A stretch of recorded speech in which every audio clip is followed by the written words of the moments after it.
Al-Mu'min dan Al-Mu'minun. Pada subuh kemarin kita berulang-ulang lebih menekankan bagaimana ada dua jenis orang yang masuk neraka diceritakan di dalam surah Al-Mu'minun untuk jadi pelajaran kita, pelajaran yang dilaksanakan. Jadi kita sudah mempunyai bayangan yang diberikan Allah kepada kita, yaitu orang yang masuk neraka karena dia ngakui telah meninggalkan amal saleh. Ini berbeda dengan orang yang masuk neraka di dalam surah Fatir, yang berteriak. Jadi gerak,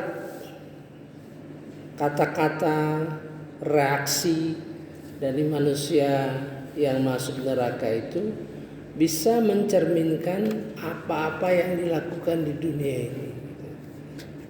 Jadi kalau yang berteriak itu mengatakan kembalikan aku ke dunia, aku akan beramal yang berbeda dengan apa yang sudah aku lakukan. Artinya dia orang yang beramal dia, tapi amalnya tidak sesuai dengan yang dikehendaki oleh Allah Subhanahu wa taala atau Rasulullah sallallahu alaihi wasallam. Artinya mungkin saja banyak ibadah-ibadah bid'ah yang dilakukan. Sebab kriteria bid'ah itu, kalau orang melakukan bid'ah itu betul-betul didorong oleh setan, tidak ada yang berat, karena sudah mencapai apa yang ditargetkan oleh setan di nomor 2 gitu. Setan itu mentargetkan satu, syirik. Kalau sudah syirik, segala amal-amal itu malah dipopulerkan supaya daya tarik orang untuk mengikuti. Kedua, bid'ah. Bid'ah itu karena bid'ah itu sulit untuk merubahnya karena yang bersangkutan menganggap itu ibadah. Nomor 3, targetnya itu dosa-dosa besar. Kalau tidak, dosa-dosa kecil yang rutin dilakukan. Kalau terakhir adalah yang boleh tapi nilainya nggak ada, membuang-buang waktu, itu yang 5. Ada yang 6, ada yang 7, ada yang 8, pendapat ulama berbagai macam, tapi 1, 2, 3, 4 itu merupakan yang disepakati bersama. Nah, ini termasuk yang meninggalkan. A'udzubillahi minasyaitonirrajim. Bismillahirrahmanirrahim. Sehingga apabila datang kematian kepada seorang dari mereka, dia berkata, wahai Tuhanku, kembalikanlah aku ke dunia agar aku dapat berbuat kebajikan yang telah aku tinggalkan. Sekali-kali tidak, sungguh adalah dalih yang diucapkan saja, dan di hadapan mereka adalah barzah sampai pada hari mereka dibangkitkan. Jadi kita sudah berada di alam. Mari kita lanjutkan 101. Apabila sang sakala ditiup, maka tidak ada lagi pertalian keluarga di antara mereka pada hari kiamat, dan tidak pula mereka saling bertanya, masing-masing urusan sendiri-sendiri.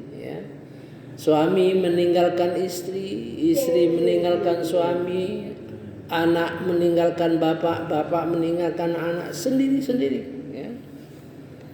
Barang siapa yang berat timbangan kebaikannya, maka mereka itulah orang-orang yang beruntung. Nah, itu kembali ke konsep masuk surga yang dibayangkan, yang dibentangkan di dalam surah Al-Qamar gitu ya. Ini menunjukkan bahwa apa yang saya katakan tadi kembali ke konsep awal ya. Dan siapa yang ringan timbangan kebaikannya, maka mereka itulah orang-orang yang merugikan diri sendiri. Mereka kekal dalam neraka jahanam.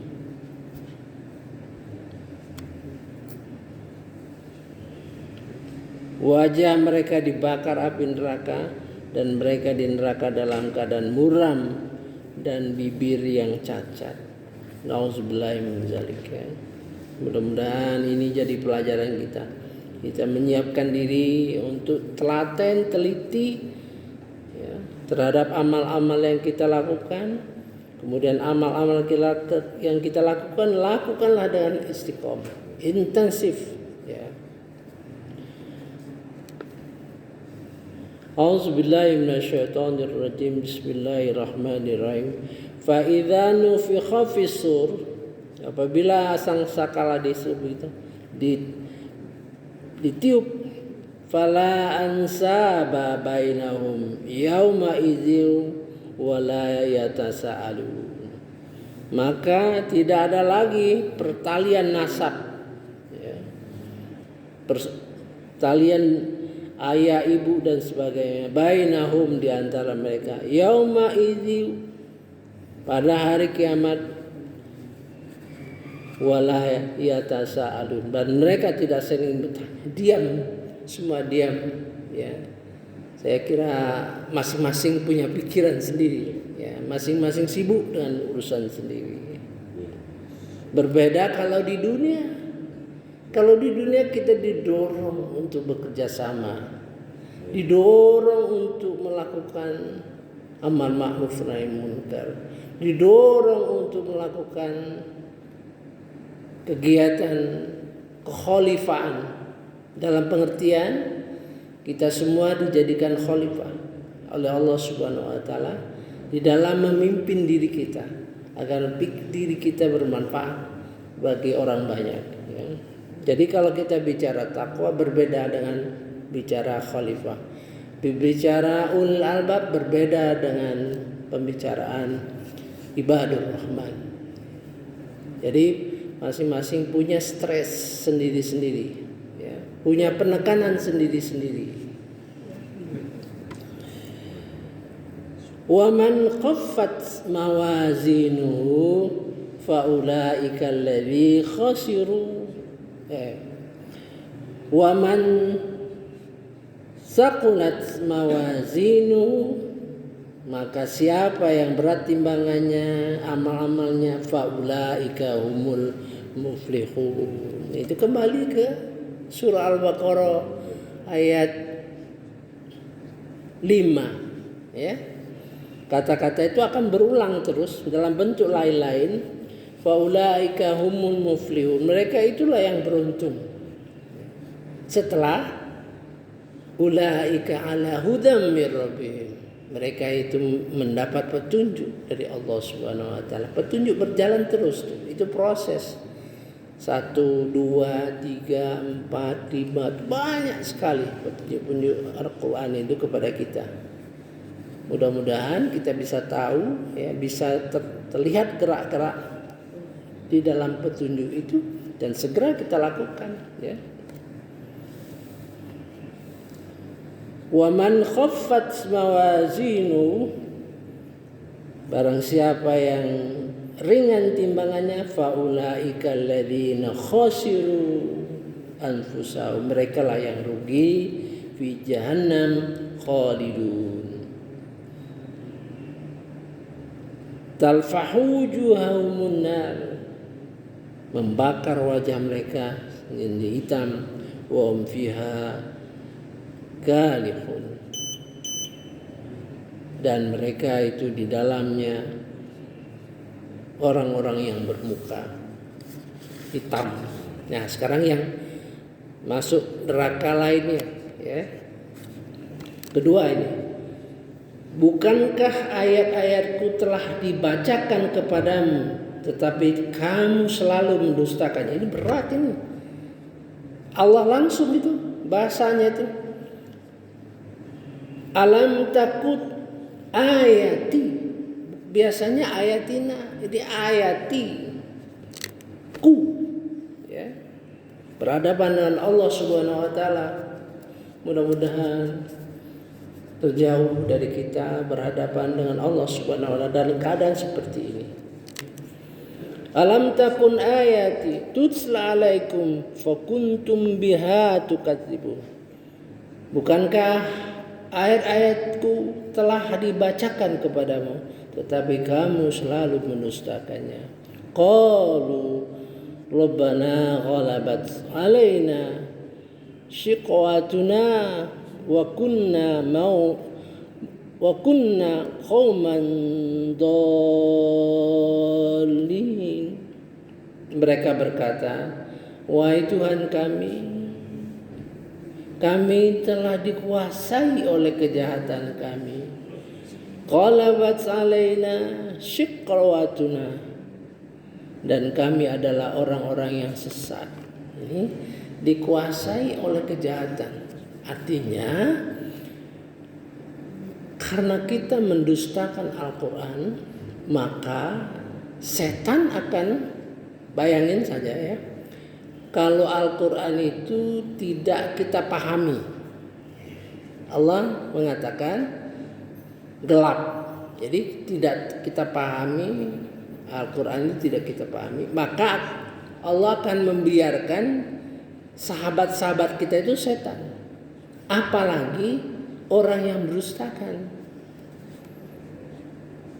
Kita bandingkan ya, orang-orang yang gelap terhadap ayat-ayat Al-Quran, tidak paham terhadap ayat Al-Quran, maka Allah membiarkan teman-temannya adalah setan. Nah, bandingkan dengan orang yang mendustakan, sudah pasti ya, sudah pasti diliputi oleh kejahatan.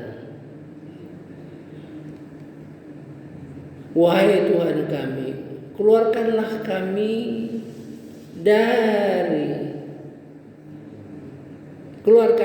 darinya, kembalikan maksudnya ke dunia, jika kami masih juga kembali kepada kekafiran, sungguh kami adalah orang-orang zalim. Tapi terlambat. Situasi yang terlambat itulah tidak ada gunanya. Jadi cerita ini diceritakan di dalam Al-Quran untuk kita renungi, sehingga jangan sampai terjadi kelambatan. Ya. Rabbana akhrijna minha. Rabbana, Tuhan kami, keluarkanlah kami darinya, maksudnya dari neraka. Fa in udna, maka jika kami kembali kufur, fa inna zalimun. Allah marah sekali di sini. Dia katakan qalah sa'uh,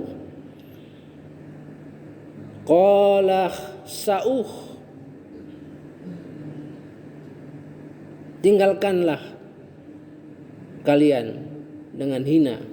Qalah sa'u fiha wala tukallimun, dan jangan bicara kepada aku.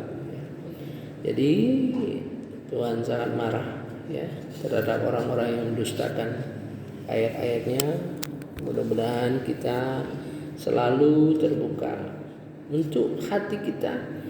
Jadi mari kalau kita dengarkan, saya sudah menyusun 7 cara mendekati Al-Quran menurut Al-Quran itu sendiri. Jadi menuju pendekatan terhadap Al-Quran ya, menurut Al-Quran sendiri. Jadi bagaimana kita mendekati Al-Quran supaya kita menjadi dekat. Antara lain perhatian ya. Terutama kalau kita mendengar orang menjelaskan Al-Quran, orang yang membacakan Al-Quran, itu penting.